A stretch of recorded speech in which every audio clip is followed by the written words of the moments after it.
नमस्कार दोस्तों, जय श्री राधे कृष्णा। आज हम आपके लिए फाल्गुन मास कृष्ण पक्ष विजय एकादशी व्रत की कथा लेकर आए हैं। कथा सुनने से पहले आप हमारे चैनल को सब्सक्राइब करें, बेल आइकन को प्रेस करें ताकि हमारी वीडियो की नोटिफिकेशन सबसे पहले आप तक पहुंचे। वीडियो को लाइक और शेयर जरूर करें। धर्मराज युधिष्ठिर बोले, हे जनार्दन, फाल्गुन मास के कृष्ण पक्ष की एकादशी का क्या नाम है तथा उसकी विधि क्या है, कृपया करके आप मुझे बताइए। श्री भगवान बोले, हे राजन, फाल्गुन मास के कृष्ण पक्ष की एकादशी का नाम विजय एकादशी है। इसके व्रत के प्रभाव से मनुष्य को विजय प्राप्त होती है। यह सब व्रतों से उत्तम व्रत है। इस विजय एकादशी के महात्म्य के श्रवण व पठन से समस्त पाप नष्ट हो जाते हैं। एक समय देव ऋषि नारद जी ने जगत पिता ब्रह्मा जी से कहा, महाराज, आप मुझसे फाल्गुन मास के कृष्ण पक्ष की एकादशी विधान कहिए। ब्रह्मा जी कहने लगे कि हे नारद, विजय एकादशी का व्रत पुराने तथा नए पापों को नाश करने वाला है। इस विजय एकादशी की विधि मैंने आज तक किसी से भी नहीं कही। यह समस्त मनुष्य को विजय प्रदान करती है। त्रेता युग में मर्यादा पुरुषोत्तम श्री रामचंद्र जी को जब 14 वर्ष का वनवास हो गया था, तब वे श्री लक्ष्मण तथा सीता जी सहित पंचवटी में निवास करने लगे। वहां पर दुष्ट रावण ने जब सीता जी का हरण किया, तब इस समाचार से श्री रामचंद्र जी तथा लक्ष्मण अत्यंत व्याकुल हुए और सीता जी की खोज में चल दिए। घूमते घूमते जब वे मरणासन जटायु के पास पहुंचे तो जटायु ने उन्हें सीता जी का वृत्तांत सुनाकर स्वर्गलोक चला गया। कुछ आगे जाकर उनकी सुग्रीव से मित्रता हुई और बाली का वध किया। हनुमान जी ने लंका में जाकर सीता जी का पता लगाया और उनसे श्री रामचंद्र जी और सुग्रीव की मित्रता का वर्णन किया।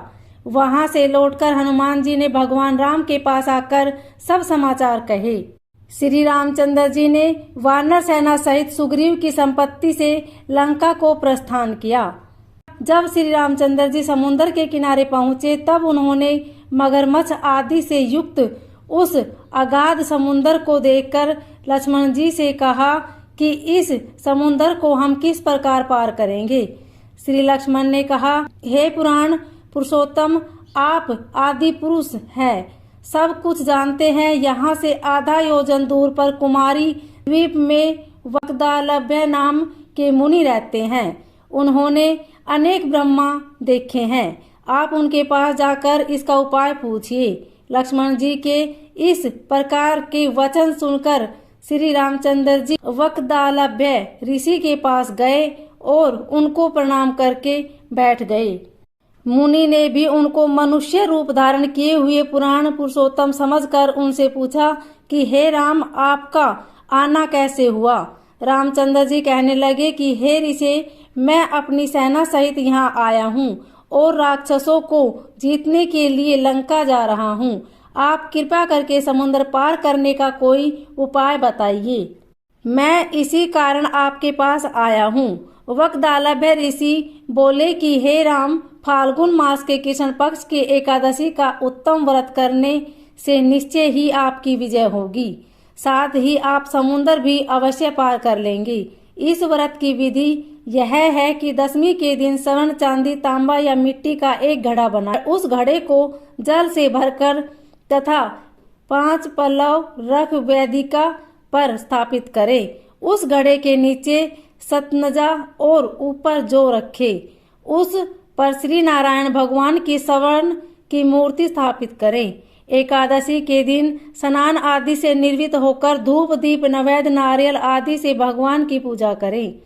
तत्पश्चात घड़े के सामने बैठकर दिन व्यतीत करें और रात्रि को भी उसी प्रकार बैठे रहकर जागरण करें। द्वादशी के दिन नित्य नियम से निर्वित होकर उस घड़े को ब्राह्मण को दे दें। हे राम, यदि तुम इस व्रत को सेनापतियों सहित करोगे तो तुम्हारी विजय अवश्य होगी। श्री रामचंद्र जी ने ऋषि के कथा अनुसार इस व्रत को किया और इसके प्रभाव से दैत्यों पर विजय पाई। अतः हे राजन, जो कोई मनुष्य विधि पूर्वक इस व्रत को करेगा, दोनों लोकों में उसकी अवश्य विजय होगी। श्री ब्रह्मा जी ने नारद जी से कहा था कि हे पुत्र, जो इस व्रत के महात्म्य को पढ़ता या सुनता है उसको वाजपेयी यज्ञ का फल प्राप्त होता है। ओम नमो भगवते वासुदेवाय।